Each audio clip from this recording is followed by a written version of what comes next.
ভারতের হলো র র র আবার তাদের আরেকটা ধর্মীয় বা মানব সেবামূলক সংগঠন হচ্ছে ইসকন। ইসকন তো এরা এই ষড়যন্ত্রগুলো করে যাচ্ছে। এখন আমি যেটা বলতে যাচ্ছি যে ভারত এটা বাংলাদেশকে টার্গেট করে যে ষড়যন্ত্রগুলো করে যাচ্ছে, এই ষড়যন্ত্র কয়েকটা ষড়যন্ত্র শুধু আপনাদের কাছে বলবো যাতে করে আমরা সতর্ক থাকতে পারি। সেই বিষয় হলো যে আপনারা সকলেই জানেন যে এই যে ভারতীয় উপমহাদেশে আমরা জানি যে ভারতীয় উপমহাদেশ মুসলমানরা শাসন করেছে প্রায় 750 বছর। এই গোটা ভারতবর্ষ মুসলমানরা শাসন করছে। শাসন করার শেষে আপনারা সকলেই জানেন নবাব সিরাজউদ্দৌলার নাম জানেন সবাই। নবাব সিরাজউদ্দৌলাকে পরাজিত করেছে ইংরেজরা। তো কিভাবে করলো না করলো ওই ইতিহাসের দিকে যাচ্ছি না, সংক্ষেপে বলছি। নবাব সিরাজউদ্দৌলাকে বেঈমানি করে ইংরেজরা হিন্দুদেরকে, এই হিন্দু দাদাবাবুদেরকে হাতে নিয়ে, আর হিন্দু দাদাবাবুরা তাদের পাচায় তেল মেরে মেরে অর্থাৎ তেলবাজি করে করে তারা তাদের মন জুগিয়েছে এবং মন জুগিয়ে তারা বেঈমানি করে নবাব সিরাজউদ্দৌলাকে বিশ্বাসঘাতকতা করে তাকে হত্যা করেছে। করার পরে 1757 সালে এই বাংলার অর্থাৎ এই ভারতীয় উপমহাদেশের স্বাধীনতার সূর্য অস্তমিত হয়ে যায়, অর্থাৎ ইংরেজরা দখল করে। 1757 সাল থেকে 1947 সাল পর্যন্ত দীর্ঘ এই 200 বছর, প্রায় 190 বছর, এই 190 বছর ইংরেজরা এই ভারতকে দখল করে নেয়, তারা শাসন করে। শাসন করার পর 1947 সালে যখন ইংরেজদের সঙ্গে লড়াই হলো, এই আজাদি আন্দোলন হলো, অর্থাৎ ইংরেজ খেদাও এই ভারতীয় উপমহাদেশ থেকে, তখন তারা বিতাড়িত হয়ে গেল। তো তারা চলে যাওয়ার পর তখন তারা ষড়যন্ত্র করলো, দেখলো যে এই যে বিশাল স্টেট ভারতীয় উপমহাদেশে, তখন তো কোনো দেশ ছিল না, এইটা বাংলাদেশ, ওইটা পাকিস্তান, ওইটা নেপাল, ওইটা ভুটান, এরকম ছিল না, তখন একটাই ছিল। তো তখন তারা চিন্তা করলো কিভাবে তাদের মধ্যে একটা দ্বন্দ্ব সৃষ্টি করে যায়, স্থায়ী দ্বন্দ্ব। সেটা হলো তখন তারা দেশ ভাগ করে দিয়ে এই যে ব্যারিকেড বা বর্ডার সিস্টেম এটা করে দিয়ে গেল। কেন? কারণ এটা করে দিয়ে গেলে তাদের ভিতরে স্থায়ী দ্বন্দ্ব দাঙ্গা হাঙ্গালা চলতেই থাকবে, তারা এটা করে গেল। তো ইংরেজরা চলে গেল ঠিক, আর ইংরেজরা চলে যাওয়ার ফলে দেখছে যে আমরা যেহেতু চলে যাচ্ছি, এই বিশাল স্টেটটা তো মুসলমানদেরকে দেওয়া যাবে না, মুসলমানরা নিলে তো আবার আগের মতোই তারা শক্তিশালী হয়ে যাবে। এজন্য তারা চলে গেল। চলে যাওয়ার পর দিয়ে গেল হিন্দু জমিদার যারা ছিল তাদের হাতে দিয়ে গেল তাদের পাওয়ার। তো হিন্দুরা তখন এই যে কৌশলগত দিক থেকে তারা বিভিন্ন ধরনের ষড়যন্ত্র করে ফেললো এবং তারা এই জায়গাতে এসে তারা মুসলমানদের সম্পত্তিগুলোকে বাজেয়াপ্ত করা শুরু করলো গণহারে। ভালো করে বুঝার চেষ্টা করেন। মুসলমানদের মাদ্রাসা, মসজিদ, আপনারা তো জানেন মুসলমানরা তো বিশাল একটা জাতি এবং মুসলমানরা হচ্ছে পৃথিবীতে সবচেয়ে উঁচু একটা জাতি, নিম্ন কোনো জাতি না। মুসলমানদের এক একজনের সম্পত্তি ছিল 100, 200, 300, 500, হাজার এরকম তাদের সম্পত্তি ছিল। তাই গোটা ভারত বর্তমান যে ভারত দাঁড়িয়ে আছে, গোটা মুসলমানদের সম্পত্তির উপর দাঁড়িয়ে আছে। এই আগ্রা তাজমহল বলেন, এই বাবরি মসজিদ বলেন, আর মুসলমানদের যা কিছু আপনি দেখবেন সব মুসলমানরাই তৈরি করে দিয়ে গেছে। এবং কি ভারতের প্রথম স্বাধীন শিক্ষামন্ত্রী এবং রাষ্ট্রপতি ছিলেন, তিনি হচ্ছেন আপনার মাওলানা আবুল কালাম আজাদ। আহলে হাদিস বড় নেতা ছিলেন মাওলানা আবুল কালাম আজাদ, তিনি ছিলেন। কিন্তু তিনি মুসলিম বলে তিনি প্রধানমন্ত্রী হন নাই, ওই জওহর নেহেরু তিনি হয়েছেন, যেহেতু হিন্দু রাষ্ট্র। যাই হোক, ইতিহাসের দিকে যাচ্ছি না বেশি, সংক্ষেপে যেটা বলতে চাই, তো এই হিন্দুরা তো বাংলাদেশে তারা টার্গেট করলো যে বাংলাদেশটাকে কিভাবে কব্জা করা যায়। এজন্য তারা যুগের পর যুগ তারা ষড়যন্ত্র করেছে এবং কি তারা বাংলাদেশের যে অরাজকতা তৈরি করার ক্ষেত্রে অনেক আগ থেকেই তারা টার্গেট করে রেখেছে যে বাংলাদেশটাকে কিভাবে তাদের রাজ্যে পরিণত করা যায়। সেই জায়গাতে ভারতে মুসলমানদের যে অবস্থা একটু বলি। ভারতের মুসলমানদেরকে তারা মুসলমানরা বিশ্ববিদ্যালয় তৈরি করলো, আলিগড় বলেন আর কলকাতা আলিয়া বলেন আর যত প্রতিষ্ঠান, শিক্ষা প্রতিষ্ঠান বলেন, সবগুলো মুসলমানরাই তৈরি করলো। অথচ দেখা যাচ্ছে যে ভারত সংখ্যাগরিষ্ঠ হিন্দু রাষ্ট্র, মুসলমানদের পরিসংখ্যান রাষ্ট্রীয়ভাবে তারা ঘোষণা দেয় যে ভারতে মুসলমান আছে মাত্র 20 কোটি। ভারতে মুসলমানদের সংখ্যা মাত্র 20 কোটি। অথচ সত্য কথা হলো ভারতে মুসলমানদের সংখ্যা প্রায় 30 কোটির মতো হবে, কিন্তু তারা হিসাব দেখায় কম, কারণ হিসাব দেওয়া কম দেখানোর মাধ্যমে ফায়দা তারা নেয়। এবং আপনারা কি মনে করছেন যে ভারতে মুসলমানরা কি উচ্চ শিক্ষিত নাই? নাই। কিন্তু দেখেন ভারতে গিয়ে দেখেন যে আপনার চিকিৎসক বড় ডাক্তার হিসেবে হিন্দু, শিক্ষা ক্ষেত্রে, চিকিৎসা ক্ষেত্রে, অর্থনীতির ক্ষেত্রে, ব্যাংক ব্যালেন্স সকল ক্ষেত্রে হিন্দু বড় বড় পদ দখল করেছে। আর মুসলমানদেরকে কি রেখেছে? সুইপার, ঝাড়ুদার, কামলা ইত্যাদি করে রেখেছে। তাদের ভারতে কেউ যদি ডক্টরেট ডিগ্রি লাভ করে তবুও সে সুইপার, তাকে বড় পদ দেওয়া হয় না। তাদের ভারতে অর্থনৈতিক ক্ষেত্রে মুসলমানদেরকে একেবারে দেউলিয়া করে রেখেছে। ভারতে মুসলমানদেরকে চিকিৎসা ক্ষেত্রে একেবারে নিগৃহীত করে রেখেছে। সকল ক্ষেত্রে মুসলমানদেরকে ভারতে হিন্দুরা মুসলমানদেরকে কোণঠাসার ভিতরে রেখেছে। ভারত এমন একটা রাষ্ট্র যেটা হিন্দু, উগ্র হিন্দু, চরমপন্থী, যেটা ধর্মকে সবচেয়ে বেশি লালন করে। যেভাবে ইহুদিরা ইহুদি ধর্মকে যেভাবে তারা লালন করে, আর হিন্দুরা সবচেয়ে বেশি হিন্দু ধর্মকে লালন করে, মুসলমানদের বিরুদ্ধে তারা সবসময় এই ধরনের কাজগুলো করে যাচ্ছে। কয়েকটা রিপোর্ট বলি। 1992 সালে যখন বাবরি মসজিদ, আপনারা জানেন বাবরি মসজিদ মুসলমানদের সম্পত্তি, মুসলমানদের তৈরি, যুগের পর যুগ এটা ইতিহাস বিজড়িত একটা ইতিহাস। তো মুসলমানদের বাবরি মসজিদকে তারা দখল করে তারা বলে যে এটা নাকি রাম মন্দির ছিল, এটা নাকি রাম মন্দির ছিল, তাদের রাম নাকি এটা মন্দির, এটা তারা ইতিহাসে বিকৃত করে মিথ্যা কথা বলে, অথচ এটা কোনো সত্য না। তারা এইটা মসজিদকে দখল করতে গিয়ে তারা মুসলমানদের সঙ্গে দাঙ্গা হাঙ্গামায় জড়িয়ে পড়ে, এবং এই দাঙ্গা হাঙ্গামায় জড়িয়ে তারা 10,000 মুসলমানকে জবাই করে। হিন্দুরা 10,000 মুসলমানকে জবাই করে এবং অসংখ্য মুসলিম মা বোনদের ইজ্জত আবরুকে নষ্ট করে। 2002 সালে ভারতের বর্তমান প্রধানমন্ত্রীর নাম হচ্ছে নরেন্দ্র মোদী। একে বলা হয় গুজরাটের কসাই, গুজরাটের কসাই। এই নরেন্দ্র মোদী এত খারাপ, পৃথিবীতে দুর্ধর্ষ সন্ত্রাসী যদি কেউ থেকে থাকে তার মধ্যে অন্যতম number most of the criminal তিনি একজন, নরেন্দ্র মোদী। সে 2002 সালে যখন গুজরাটের ট্রেনে আগুন লাগিয়ে দেয়, হিন্দুরা ষড়যন্ত্র করে যে মুসলমানদের কিভাবে মারা যায়, সরাসরি তো মারতে মারবে না, কৌশলে মারবে রাজনৈতিক ফায়দা নেওয়ার জন্য। তো গুজরাটের ট্রেনে তারা আগুন লাগিয়ে দিল, ওই ট্রেনে কয়েকজন হিন্দু মারা গেছে, হিন্দুরাই হিন্দু মারছে আগুন লাগিয়ে দিয়ে, নাম দিয়ে দিল মুসলমানরা এটাতে আগুন লাগাইছে। তো এটাকে ইস্যু করে দাঁড় করিয়ে তারা করলো কি, 30,000 মুসলমানকে রাতারাতি হত্যা করলো, 4,000 মুসলিম মহিলাদেরকে ধর্ষণ করলো, 10,000 মুসলমানদেরকে নিখোঁজ করে রাখলো, গুম করে রাখলো, এবং কোটি কোটি টাকার মুসলমানদের সম্পত্তিগুলো তারা দখল করে নিল অবৈধভাবে। এই হলো ঘটনা। আরো তো ঘটনা, অনেক ঘটনা আছে, এবং প্রতিনিয়ত আমরা সোশ্যাল মিডিয়া অর্থাৎ ফেসবুক বা বিভিন্ন খবরে আমরা পাচ্ছি। তো এটা হচ্ছে ভারতের অবস্থা। ভারতে মুসলমানরা খুবই করুণ অবস্থায় আছে। সেই ভারতের কথা বাদ দিলাম, এখন বাংলাদেশের দিকে একটু তাকাই।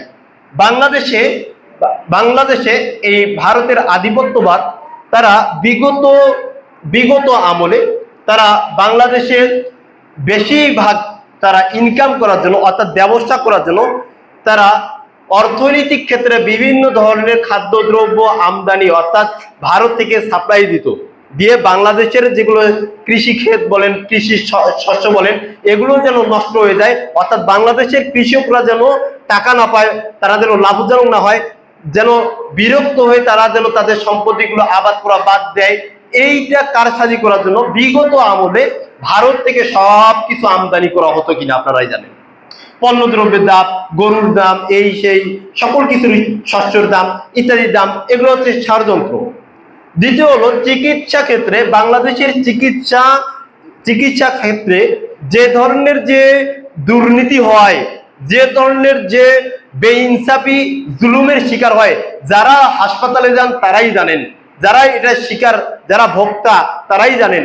তো এই ক্ষেত্রে কি করলো যে উন্নত চিকিৎসা অর্থাৎ বাংলাদেশের চিকিৎসা ক্ষেত্রকে নষ্ট করে দিয়ে ভারতের দিকে ধাবমান হওয়ার ক্ষেত্রে এই পথটা সহজ করে দেওয়া হয়েছিল।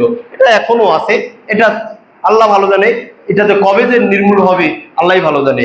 এভাবে প্রত্যেকটা সেক্টরে তারা এই ধরনের ষড়যন্ত্রগুলো করে গেছে। আরেকটা সবচেয়ে বড় দিক হলো যে মিডিয়ার জগৎ। রিপোর্ট বলছে যে বাংলাদেশে 272টা মিডিয়া অর্থাৎ টিভি চ্যানেল আছে। 272টা টিভি চ্যানেলের মধ্যে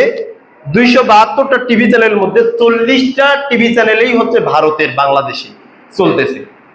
বাংলাদেশে 40টা টিভি চ্যানেল চলছে।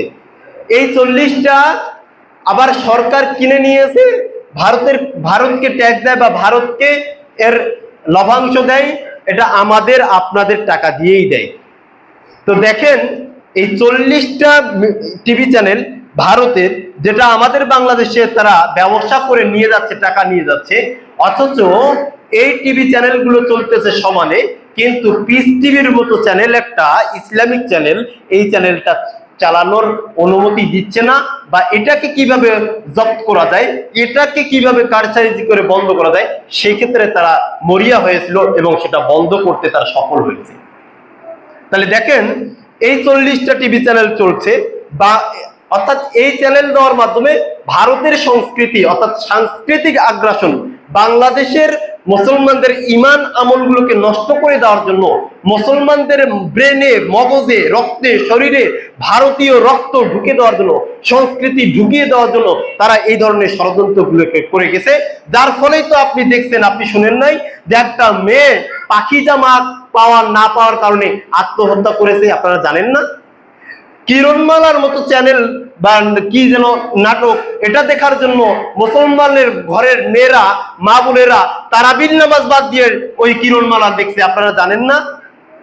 মুরব্বীরা চায়ের স্টলে দোকানে বসে চা খাওয়াচ্ছে, আর তারাবির নামাজ এখানে শুরু হয়ে গেছে, তবুও তারাবির নামাজে আসতেছে না সহজে। কেন আসছে না? ওইখানে কিরণমালা বা কি যেন নাটক বা ভারতের চলে, ওটা দেখার জন্য তারা মত্ত হয়ে আছে। তাহলে দেখেন আপনাকে কিভাবে ডাইভার্ট করবে, কিভাবে আপনাকে আপনার ইমানের জায়গা থেকে নষ্ট করে দিবে, তারা চরিত্রকে হরণ করে দিবে। একজন মুসলমানের সন্তান একজন সাহাবীর নাম বলতে পারে না, একজন মুসলমানের সন্তান 5জন নবীর নাম যদি বলতে বলা হয় বলতে পারে না, কি আবু হুরায়রা, কি ইমাম বুখারী নাম বলতে পারে না, অথচ একটা সিনেমার নায়ক, ভারতের নায়ক নায়িকার নাম প্রায় প্রত্যেক যুবক যুবতী জানে। যদি বলা হয় অমুক নায়কের নাম যদি বলা হয়, একজনের নাম বলো, একজনের জায়গায় 5 জনের নাম 1 সেকেন্ডে বলে দিবি আছে। তাহলে দেখেন কিভাবে সাংস্কৃতিক দিক থেকে আপনার মগজে তারা জায়গা দখল করে নিয়েছে। হয়তো আপনাকে তারা গোলা বারুদ দিয়ে, কামান দিয়ে আপনার দিকে ছুঁড়ে মারছে না, গুলি বর্ষণ করছে না, কিন্তু তারা চ্যানেলের মাধ্যমে, তাদের ভারতীয় চ্যানেলের মাধ্যমে আপনার প্রত্যেকটা পরিবারে, প্রত্যেক মস্তিষ্কে তারা গোলা বারুদের চেয়েও বেশি শক্তিশালী সাংস্কৃতিক আগ্রাসন চালিয়ে রেখেছে। তা বুঝতে হবে বিষয়, এটা হচ্ছে ভারতের কারসাজি। আমি আজকের জুমায় সর্বশেষ যে কথা বলতে যাচ্ছি, সেই কথা বলে শেষ করতে যাচ্ছি, সেটা বর্তমান বাংলাদেশের প্রেক্ষাপটে ভারতের কি কারসাজি, এই বিষয়টা উল্লেখ করি। আপনারা জানেন বাংলাদেশে এই কিছুদিন যাবৎ, অনেক আগ থেকেই হচ্ছে, কিন্তু বেশ কিছুদিন যাবৎ এই বিষয়টা একেবারে জোরালো ভাবে সবাইয়ের চোখে এসেছে। সেটা হচ্ছে টঙ্গীর একটা ছোট্ট মেয়ে, 11 বা 13 বছর বয়সী মেয়ে, মাদ্রাসায় পড়ে, মাত্র 11 বছরের মেয়ে। এই মেয়েটাকে একজন হিন্দু যুবক সে ধর্ষণ করেছে, এবং সে চুরি করে অর্থাৎ অপহরণ করে নিয়ে পালিয়ে গিয়ে 3 দিন আটকে রেখে, 3 জন হিন্দু যুবক মিলে গণধর্ষণ করছে 3 দিন আটকে রেখে। মাত্র 13 বছরও হয় নাই, 12 বছরের একটা ছোট্ট মেয়ে। এই ঘটনা কেন্দ্র, তার আগের ঘটনা হলো যে বাংলাদেশের একটা নামকরা বিশ্ববিদ্যালয় হলো, বেসরকারি প্রতিষ্ঠান, নাম হচ্ছে নর্থ সাউথ ইউনিভার্সিটি। এই ইউনিভার্সিটির একটা ছাত্র, হিন্দু ছাত্র, সে মুসলমানদের কোরআনকে নিয়ে কোরআনের উপরে পাড়া দিয়ে কোরআনকে অবমাননা করেছে। এটা একটা। আরেকটা ভার্সিটির ছাত্র, সেও কোরআন নিয়ে অবমাননা করেছে, ইসলামকে নিয়ে কটূক্তি করেছে। এই বিষয়গুলোকে কেন্দ্র করে বর্তমানে যে বাংলাদেশের একেবারে হট নিউজ, সে বিষয়টা বলি। সেটা হচ্ছে যে বাংলাদেশে একজন আলেম বা একজন খতিব, তিনি তার আলোচনায় ইসকন অর্থাৎ হিন্দুদের একটা চরম উগ্র সন্ত্রাসী সংগঠন আছে, নাম হচ্ছে ইসকন। এটা হিন্দুরাই মূলত চালায় বা হিন্দুরাই ইনভেস্ট করে, সারা বিশ্বে এটাকে পরিচালনা করে। এটা অনেক ডেঞ্জারাস, অনেক অনেক ভয়াবহ একটা সন্ত্রাসী সংগঠন এদের। তো এই সন্ত্রাসী সংগঠনের বিরুদ্ধে এবং তাদের কি কাজ করছে, কিভাবে বা মুসলমানদের বিরুদ্ধে কাজ করছে, এগুলো নিয়ে কিছু বলায় ওই ইমামকে, টঙ্গীর গাজীপুরের ইমাম, ওই ইমামকে তারা অপহরণ, গুম করে রেখেছিল। তারপরে তারা ফেরত দিয়েছে পঞ্চগড়ে, টঙ্গী বাড়ি, আর ফেলে রেখেছে পঞ্চগড়ে। তখন তাকে নিয়ে গিয়ে আপনার পুলিশরা তখন তাকে নিয়ে গিয়ে তাকে জিজ্ঞাসাবাদ করছে এবং তার পরিবারের কাছে সুপর্দ করছে। এই বিষয়গুলো নিয়ে আমি যেটা বলতে যাচ্ছি, বাংলাদেশের যে প্রেক্ষাপটে ইসকনের যে কারসাজি বা ইসকন কি চায়, ইসকন বাংলাদেশে কি চায় এবং ইসকন কি করছে। প্রথম কথা হলো, ইসকন বাংলাদেশে, অর্থাৎ এটা তো হিন্দুদের সংগঠন, বিস্তারিত বলছি না, সময় শেষের দিকে আর 5 মিনিট আছে। সেটা হচ্ছে ইসকন, এটা তাদের নাম দিয়েছে হিন্দু সংগঠন, কিন্তু ইসকন মূলত হিন্দু সংগঠন না, বরং এটা হচ্ছে ইহুদিদের একটা সংগঠন, যেটা নাম হিন্দুদের নামে চলছে সারা বিশ্বে। এবং এটা আপনার এমন ষড়যন্ত্র করছে বাংলাদেশের, তারা বাংলাদেশকে দখল করে নেওয়া, এবং বাংলাদেশে যেহেতু মুসলমান সংখ্যাগরিষ্ঠ, মুসলমানদের সংখ্যা বেশি, এই মুসলমানদের সংখ্যা বেশি হওয়ার কারণে মুসলমান এবং হিন্দুদের মধ্যে একটা দাঙ্গা হাঙ্গামা কিভাবে তৈরি করা যায়, সৃষ্টি করা যায়, এটা তারা টার্গেট করে তারা ফায়দা নেওয়ার জন্য তারা বিভিন্ন ধরনের ষড়যন্ত্র করে যাচ্ছে। আমি শুধু তাদের অপকর্ম এবং তাদের ষড়যন্ত্রগুলো বলছি। সেটা হলো যে ইসকন বাংলাদেশে তাদের মন্দির ও কেন্দ্র হলো, ঢাকাতে 15টা মন্দির আছে, তাদের কেন্দ্র আছে, সিলেটে 9টা আছে, চট্টগ্রামে 21টা আছে, খুলনাতে 7টা আছে, রংপুরে 8টা আছে, রাজশাহীতে 8টা, বরিশালে 4টা, ময়মনসিংহে 3টা। আর সারা বিশ্বে তাদের মন্দির এবং তাদের কেন্দ্রর সংখ্যা হচ্ছে 800-এর উপরে সারা বিশ্বে। এবং তাদের এই সন্ত্রাসী কর্মকাণ্ডের কারণে পৃথিবীর অনেক দেশ তাদেরকে একেবারে নিষিদ্ধ ঘোষণা করেছে, যে ওই দেশগুলোতে তারা কোনো কাজ করতে পারবে না, একেবারে উঠা বসা নিষিদ্ধ করে দিয়েছে। কিন্তু বাংলাদেশে এটা একেবারে তাদেরকে কাজ করার ক্ষেত্রে ফুললি অনুমতি দেওয়া হয়েছে, যেহেতু বাংলাদেশের সরকার এনজিও সরকার, যেহেতু বাংলাদেশের সরকার হচ্ছে এনজিও সরকার, আর এটা যেহেতু এনজিও সংস্থা, সেক্ষেত্রে সরকার আর না বলতে পারেনি, তারা তাদেরকে অনুমতি দিয়েছে। ফলে দেখা যায় যে এই ইসকন বাংলাদেশে মুসলমান মেয়েদের ইজ্জত আবরু নষ্ট করার জন্য তারা প্রথমে টার্গেট করেছিল যে মুসলমান যারা স্কুল কলেজে পড়ে, স্কুল কলেজ ভার্সিটিতে পড়ে, ওই যদি মুসলমান হয় তাদেরকে টার্গেট করে করে তাদের যুবকদেরকে, হিন্দু যুবকদেরকে লেলিয়ে দিয়েছে, এবং নামে বেনামে মুসলমানদের স্কুল কলেজ পড়ুয়া, ভার্সিটি পড়ুয়া মেয়েদেরকে টার্গেট করে তাদের ইজ্জত নষ্ট করেছে, ধর্ষণ করেছে, তাদেরকে অপহরণ করেছে। এটা কিন্তু তারপরে দেখলো যে শুধু না স্কুল কলেজ ভার্সিটি মেয়েদেরকে ইজ্জত আবরুকে নষ্ট করলেই হবে না, বরং মুসলমান মেয়েদের যারা হিজাবি, কওমি পড়ুয়া, মহিলা মাদ্রাসা পড়ে, বোরখাওয়ালি, তাদেরকে টার্গেট করা শুরু করছে। ফলে প্রত্যেক মাদ্রাসা, স্কুল কলেজকে বাদ দিয়ে ওগুলো টার্গেট করে তারা এখন টার্গেট শুরু করছে যে মহিলা মাদ্রাসায় যেই মেয়েরা পড়ে কিংবা হিজাব বোরখা যারা পরে চলাফেরা করে, তাদেরকে তারা টার্গেট করে করে তাদের হিন্দু যুবকদের, ইসকনের সদস্যদেরকে লেলিয়ে দিয়ে মুসলমান মেয়েদেরকে, কওমি পড়ুয়া, বোরখাওয়ালা, হিজাবি মেয়েদেরকে টার্গেট করে তারা গণধর্ষণ চালাচ্ছে, এবং তাদেরকে কিভাবে কিডন্যাপ করা যায়, ব্ল্যাকমেইল করা যায়, অপহরণ করা যায়, এ ধরনের গভীর ষড়যন্ত্রে বাংলাদেশে চলছে। রিপোর্ট বলছে যে বিগত 10 বছরে 12 থেকে 30 বছর বয়সী মেয়েদেরকে, প্রায় 3 লক্ষ বাংলাদেশি মেয়েদেরকে ভারতে পাচার করছে এই হিন্দুরা। আপনারা ঘুমাচ্ছেন, আপনি চিন্তা করছেন, একটু চিন্তা করুন যে আপনি অভিভাবক, আপনার মেয়ে কোন হিন্দু ছেলের সাথে বন্ধুত্ব করছে কিনা। ফেসবুকে বলেন, কিংবা প্রাইভেট কোচিং সেন্টারে বলেন, কিংবা স্কুল কলেজে বলেন, কোথায় যাচ্ছে আপনার মেয়ে, কার সঙ্গে উঠা বসা করছে, কার সঙ্গে কথা বলছে, একটু খবরদার নজর দিন একটু। আপনাকে বলবে হিন্দুরা এমন চালাকি করেছে, এই ইসকন এমন চালাকি করেছে যে তারা শিখিয়ে দিয়েছে তাদের মুসলমানদের মেয়েদেরকে তো সরাসরি হিন্দু বললে তার কেউ তাদের পাত্তা দিবে না, এজন্য তারা কি শিখিয়েছে, বলছে যে আমি মুসলমান হতে চাই, আমি তো ইসলাম ধর্ম পছন্দ করি, আমি কিভাবে ইসলাম গ্রহণ করব, ইসলাম ধর্মটা খুব ভালো লাগে আমার। হ্যাঁ, তুমি কি চাও না যে তোমার মাধ্যমে আমি ইসলাম গ্রহণ করি? তুমি কি চাও না একজন অমুসলিম যদি ইসলাম গ্রহণ করে তাহলে অনেক সওয়াব পাবে? তুমি কি এটা জানো না? এইভাবে তারা টোপ ফেলিয়েছে, টোপ ফেলে ফেলে আপনাকে, তো আপনি তো চিন্তা করবেন, তাই তো সে ইসলামকে পছন্দ করে বা ইসলাম গ্রহণ করতে চায়, তা আমার তো উচিত তাকে একটু সুযোগ করে দেওয়া। এরকম আপনি তার কথায় আপনি মন বহলে যাবে আপনার। এইভাবে যদি আপনি পা দেন, আপনাকে স্টেপ বাই স্টেপ আপনার প্রতারিত করে আপনার সন্তানদেরকে এইভাবে তারা ফাঁদে ফেলিয়ে তারা ব্ল্যাকমেল করে নিয়ে যাচ্ছে। এটা হচ্ছে হিন্দুরা ষড়যন্ত্র করে যাচ্ছে। সেই ইসকন কি করছে, আমি বাংলাদেশের একটু রিপোর্ট বলি, সেটা হলো, আপনারা কি কষ্ট নিয়েন না, এই খুতবাগুলো আপনারা সাধারণত শুনেন না, আমি আবার বলছি, এই বিষয়গুলো আপনারা সকলেই একেবারে মসজিদের আম জনতা সবাই জানে না, জানার চেষ্টাও করে না, কেননা এগুলো বিষয় তারা মনেই করে না। কিন্তু এই বিষয়টা যে আমাদের কত অস্তিত্বের একটা সংকট দাঁড় করাচ্ছে এবং আমাদের ইমানকে কত নষ্ট করে দিচ্ছে, বিষয়টা জানা খুবই জরুরি। সেটা হলো যে ইসকন 2019 সালে চট্টগ্রামের একটা স্কুলে ইসকন খাবার বিতরণ করে স্কুলের প্রাথমিক বিদ্যালয় অর্থাৎ ক্লাস 1 থেকে ক্লাস 5 এর ছাত্রছাত্রীদের মাঝে খাবার বিতরণ করে।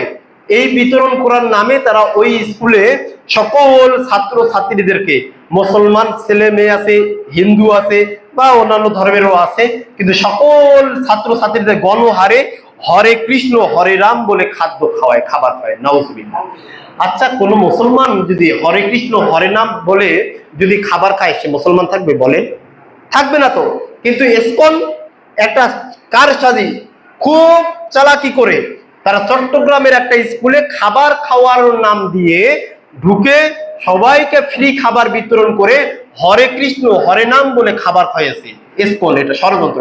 মুসলমান ঘরের সন্তানকে অমুসলিম করে দেয়, ইমান নষ্ট করার একটা গভীর ষড়যন্ত্র ইসকনের, এটা একটা।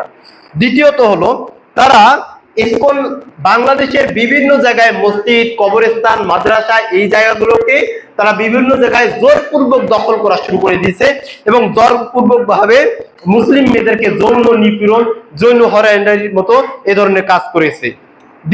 তৃতীয় হলো, ঢাকার একটা জায়গা আছে স্বামীবাগ। এই স্বামীবাগে 2014 সালে মুসলমানেরা রমজান মাসে তারাবির নামাজ পড়বে, এই তারাবির নামাজ পড়তে দেয় নাই ইসকনের সদস্যরা, তারা বাধা প্রদান করেছে এবং তাদের সঙ্গে হাতাহাতি হলে অনেক মুসলমানদেরকে তারা রক্তপাত করেছে, অনেক মুসলমান আহত হয়ে মেডিকেলে ভর্তি হয়েছে 2014 সালে স্বামীবাগে।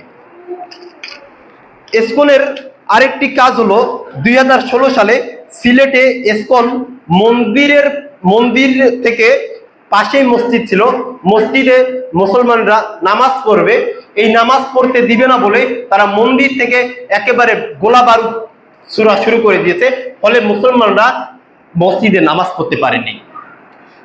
2016 সালে ইসকন সিলেটের একজন মসজিদের ইমাম ইসকনের বিরুদ্ধে বক্তব্য দেওয়ার কারণে ওই মসজিদের ইমামকে ইসকনের সদস্যরা গণহারে তাকে হত্যা করে, খুন করে। এই যে আপনারা জানেন, কয়েক বছর আগে 2018 বা 19 সালের দিকে আবরার ফাহাদ, বুয়েটের আবরার ফাহাদ ভারতের বিরুদ্ধে কথা বলার কারণে তাকে গণহারে কয়েকজন মিলে 11-12 জন মিলে হত্যা করলো কিনা, সারা রাত পিটিয়ে হত্যা করলো কিনা আপনারা জানেন। তার মধ্যে একজন হিন্দু ছিল, নাম হচ্ছে অমিত শাহ, সে কিন্তু ইসকনের সদস্য ছিল। আবার 2024 সালে, এই যে গত বছর ওই যে হিন্দুরা একটা গণজাগরণ তৈরি করলো না, তাদের একজন নেতা চট্টগ্রামের, তাদের একজন নেতা চিন্ময় কুমার দাস ছিল না, তো এও ইসকনের সদস্য, বড় একজন ইসকনের সদস্য। তাকে যখন ইসকনের সদস্যরা মুক্তির দাবি জানালো, পুলিশের সঙ্গে দাঙ্গা হাঙ্গামা যখন শুরু হয়ে গেল, তখন এই ইসকনের সদস্যরা একজন আইনজীবী সাইফুল ইসলাম আলিফ ভাইকে হত্যা করেছে ইসকনের সদস্যরা। দিনে দুপুরে রাস্তায় হত্যা করেছে কিনা, জবাই করেছে কিনা আপনারা জানেন না? কারা করেছে? এই ইসকনের সদস্যরা। তার বিচার হয়েছে একটারও হয়নি। কেন হচ্ছে না বলেন তো? ইসকন, আপনি মনে করছেন ইসকন খালি ইসকন এরকম না, ইসকন বিশাল একটা শক্তি নিয়ে বাংলাদেশে আছে। আর ইসকনকে পুরো সাপোর্ট দিচ্ছে ওই দিক থেকে ভারত, আর ওই দিক থেকে ইহুদি খ্রিস্টানরা যত টাকা পয়সা লাগে সাপ্লাই দিচ্ছে। কেন? তারা চাচ্ছে বাংলাদেশটাকে কিভাবে দখল করে নেবে। এইভাবে আবার আরেকটু দেখি যে ফরিদপুরের একটা মন্দিরে আগুন লাগিয়েছে, হিন্দুরাই লাগিয়েছে। সত্য তারা মিথ্যা, তারা সাজিয়েছে, নাটক সাজিয়েছে যে মুসলমান। ওই জায়গায় একটা প্রাইমারি স্কুল ছিল, ওই প্রাইমারি স্কুলের কাজ চলতেছিল। তো চাঁপাইনবাবগঞ্জের কয়েকজন রাজমিস্ত্রি কাজ করছিল। তো তারা নাম দিয়েছে যে এই রাজমিস্ত্রি মুসলমান, এরাই আগুন লাগিয়েছে এই মন্দিরে। আসলে আগুন লাগায় নাই, তো তারা নাম দিয়েছে এরাই আগুন লাগিয়েছে। তো তখন তারা গ্রামবাসী সবাই দল বেঁধে এসে স্কুলের সদস্যরা মিলে ওই প্রাইমারি স্কুলে গেট লাগিয়ে দিয়ে, তালা লাগিয়ে দিয়ে তারা সারা রাত তারা পিটিয়ে ওই মুসলমান কয়েকজন রাজমিস্ত্রিকে হত্যা করেছে, কিন্তু বিচার হয়নি। কারা? এটা হলো ইসকন। এই ইসকন করেছে। আবার দেখুন যে এই যে নর্থ সাউথ ইউনিভার্সিটিতে যে কোরআন নিয়ে অবমাননা করা, এটাও ইসকনের সদস্য।